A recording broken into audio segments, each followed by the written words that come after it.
งัดสิงัดขึ้นเทิงเลยบ่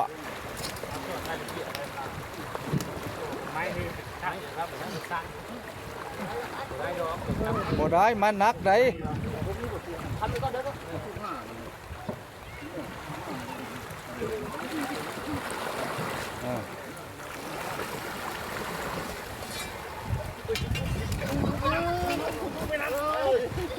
ลงมาไว้ละเล็กมันแล้วแหละเล็ก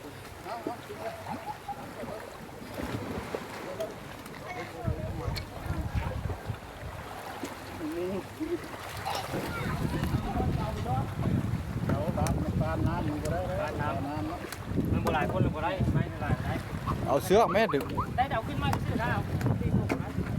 บอกว่างัดมีคนมางัดซอยได้ซอยเงินขึ้นลงไปได้ที่ไม่ลายได้งัดให้มันยาวลงไปอย่างนี้เนาะให้มันไหลลงไปมีช่องว่างช่องว่างข้างนะรอไปข้างเพื่อนไปเงินกูนะมาจากโชคสามัน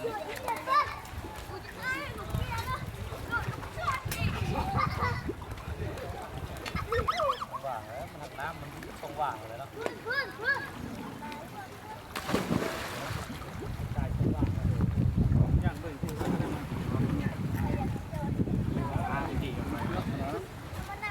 มันคัดอยู่นี่เลยขอดนะยาวเติบบ่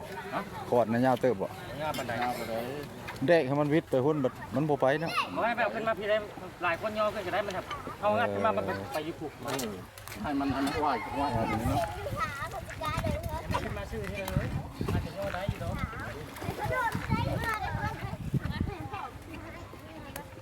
งัดขอดออกจากอันนี้แหละยามันอันนั้น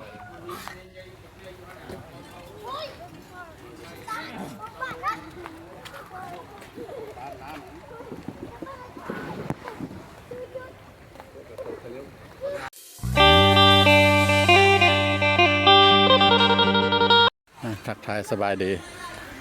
มันนี่เป็นภาพบรรยากาศเนาะยามบ่ายโมงเนาะพอดี1 โมงตรงทางพระบ้านพระเลาะก็จะได้เดินทางแข่งผลออกมาเนาะแต่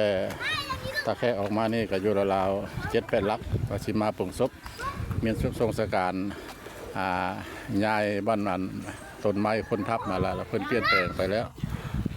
เพราะว่ามันมีคนตายน้ำหลังเพิ่นอีก2 ศพเป็น3เป็นเลื่อนไปเป็นมือไม้แล้วก็เลยได้มาถ่ายน้ำแกงเนาะน้ำแกงเป็นน้ำแกงฮอบ3เด้อโอ้ยเบิ่งได้เบิ่งได้อันนี้ละทางพ่อแม่ประชาชนเพิ่นเอาขอนไม้ออกเด้อขอนไม้มันไหลมาตามน้ำนี่แหละมันสิมาขวางให้เจ้าหน้าที่ให้พาให้ขัวนี่มันมันแห้งน้ำเนาะถ้าว่ามันไหลบ่แห้งแล้วมันก็สิแตกสิฮักเอาหลายๆคนนะมางัดมาหลายๆคนมาช่วยเดียวอันนี้น้ำแกงออกใหม่เด้ออยู่ที่บ้านถ้ำพุ่นละไปทางพุ่นบ้านเชียงแหวนเชียงแหวนแหล่งท่องเที่ยวอยู่เชียงแหวนอันนี้เราอยู่ขัวข้ามไปถ้ำช้างพอนบรรดาท่านที่เคยมาแล้วเนาะบรรดาท่านเคยมาเที่ยวมาชมแหล่งท่องเที่ยวถ้ำช้างบ้านถ้ำนี่แหละเดนิพาตัวนี้ละอันนี้เราขัวข้ามไปเลยเพิ่นละกำลังงัดขอนไม้ออกนะท่านผู้ชมเอ้ยเยี่ยมมันตัวแพ้มาแล้วหาห้องเดี๋ยวมาหลายคนคือขอนมาได้น้อยไว้มีเสือกเถอะเนาะเสือกถูกปั๊บเลยบ่ได้จะได้เบิ่งหัวด่วนลงน้ำได้มาแป๊กมาจับกองเลยสิซอยเพิ่นนะมาเอาอันนี้ละได้มาเก็บภาพบรรยากาศเนาะให้ท่านผู้ชมเห็นอีกบนนึงมันเป็นภาพบรรยากาศน้ำท่วมอีกเลยเด้อท่านผู้ชมเด้อเฮ็ดอะไรเนาะพ่อแม่ประชาชนนี่เนาะดำให้ดำนามาแล้วท่วมแล้วท่วมอีกพายุในวิทย์หัวนี้จะหัวนั้นจะหัวนี้เฮ็ดอะไรเนาะเกิดห้ามเพิ่นบ่ได้มันเป็นน้ำธรรมมันเกิดขึ้นกับธรรมชาติเนาะอันนี้ละทุ่งนานี่ละทุ่งนาบ้านถ้ำเด้อบ้านถ้ำเมืองท่าแค่แข่งขมวนน้ำเรากำลังขึ้นเด้อกำลังขึ้นกำลังขึ้นนี่คือเป็นชื่อแล้วนะ กำลังขึ้นท่วมเกือบว่าอย่างลายท่งแล้วเนาะพวกตั้งแต่พุ่นมาพวกตั้งแต่พุ่นมาโง่มาพุ่นอันนี้แล้วก็ตัวปากห้วยเด้อปากห้วยสีคว่ำไปบ้านถ้ำมาละมันมีอีกห้วยน้อยอีกบนนึงมีขวดมีสะพานเด้อไปทางพุ่นแล้วมันบ้านถ้ำเด้อพออันนี้บ้านถ้ำอันนั้นละเขาว่าพาถ้ำสร้างกันละถ้ำสร้างมันมีหูบสร้างเด้อหูบสร้างหูบผ้าหูบอย่างอยู่ในบรรดาท่านเคยมาเที่ยวมาชมอยู่เนาะเมื่อนี้ละบ้านเพิ่นเลยมีผู้เสียชีวิตเนาะ3 ศพศพที่1อะไรมันย้ายผุยว่าสิปกมื้อนี้ก็เพิ่นแล้วก็มีพุ่นตาลำลังอีก2แล้วก็เพิ่นว่าปงพร้อมเดียวเสียเป็นวันที่เท่าไหร่ที่8ครับมันตรงกับวันพฤหัสตรงกับวันพฤหัส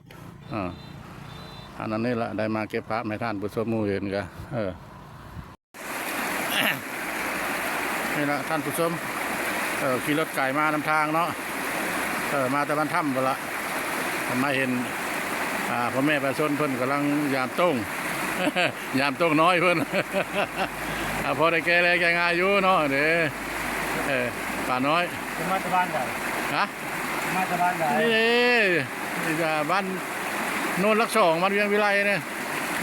ไปอยู่บ้านเวียงวิไลเนี่ยที่ไปเฮือนบ้านขม้วนเดี๋ยวนี้นะที่ไปเฮือนบ้านขม้วนเพิ่นอยู่บ่เนาะผมจักบ่บ้านขม้วน บ้านไหนล่ะ เขาจะเจ้าห้องนั้นมันจุงนี่แหละบ้านมันพอเล่าขึ้นครับไม่อย่างพูดชาติบางนึงเนี่ยก็เอื้อยเราเสียเดี๋ยวจานจะบูฮู้เนาะจะขึ้นกับบันดงบ่เจ้าขึ้นกับบันดงมงไคบ่เจ้าขึ้นชมโนตัวเล็กนะกับบันดงบ่ ใช้บันดุงมันเลยค่อยกันว้าวในเจ้าก็ชื่อเลยยันเจ้าบุชื่อเขาก็ไม่เห็นหน้าอยู่นี่สุดปีไอเชี่ยวเฮาละเชี่ยวบัดแก้วยังมาแถวนี้แล้วเพื่อนเรามักหาปลาขายอยู่กันละแคมป์เราอยู่โผปลาลงท่านผู้ชมในป่าในป่าต้องเป็นหมู่คนเลย เดือดท่าอย่างนี้ถ่ายลีเลยปลาลงเลยเด้อ จะเห็นผูกเป็นแป้งผูก อยู่โนนลัก2เด้อปลาขึ้นปลาลงโนนลัก2เด้อบ่แม่นโนนลัก2ละล่ะได้มีปูมีปลาแล้วโหว่าโอ้ยเห็นไหมเฮ้ยเอาไม้เฮ็ดพึ่งกันด่างมันให้มันพึ่งมามันจะลงมาพี่มันก็คืนได้เลยป้าเตอร์ท่านผู้ชมเนี่ยเด้อหนทางเลยเด้อ เขาไม่เห็นคนมันบุไหลลูกนัดปากตัวใหญ่เด้ออันนี้ละแม่นละเส้นทางโนนลัก2เนาะน้ำมันไหลบ่ทันแล้วพาให้เนี่ยมันละขึ้นมาท่วมทางแล้วพอดีป่าลงโนนลัก2ป่าขึ้นโนนลัก2ตะนี่ตัวพันได้แล้วเด้อนี่เด้อท่านผู้ชมเด้อนี่ตัวนี้พันได้แล้วนะเจ้านี่เห็นว่านี่ปลายังท่านผู้ชมมาเนี่ยมันไผ่หูปลายังตัวลายเด้อบางคนคิดว่าปลากระเดิดโบแม่นเลยเด้อมันปลาไปทางในหมู่บ้านพะลอกกับโบเคยเห็นนะหูห้างมันละคล้ายคือเดียวกับปลากระเดิดแต่โบแม่นปลากระเดิดเด้อลายปลากระเดิดแล้วมันสีลายแดงมาได้พวกเพิ่นได้แล้วเนี่ยเพิ่นเอาแห่มากัดเงินเพิ่นอยู่ไกลเนาะปลาท่านผู้ชมนี่ไล่อัดย่อย่อตีมันเข้าเตะปักละลายนึงคุ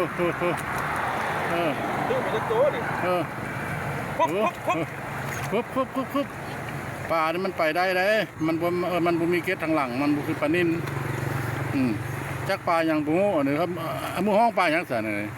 ปลากระดึ๊บ ฮะ ปลากระดึ๊บนี่ปลาสลิดนี่ มันบ่แม่นปลากระเดิด ตัวไล่กับปลาสลิดปลาสลิก ขัดปลากระเดิดแล้วมันลายมันละลายมันสีแดงๆได้ลายข้างมันนั่นเออเออเออ เลือกที่คนกัน เออโนนลักสองกระโตโนนลักสองเด้อเฮ้ยพายังมาจับปลามาจับโนนลักสองเด้อเออเออเออ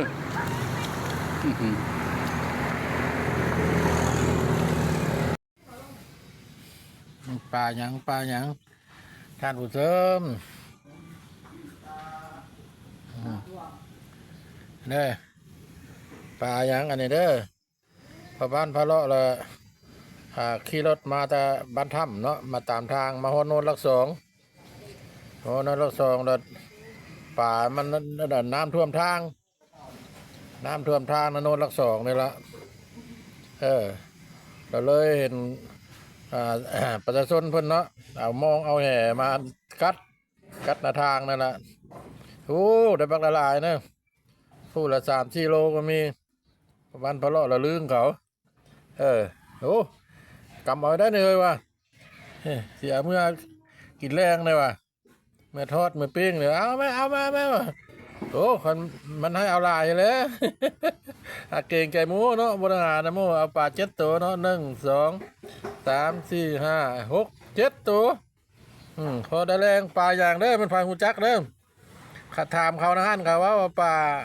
ปลาสลิกบ่ปลาสลิกว่ะ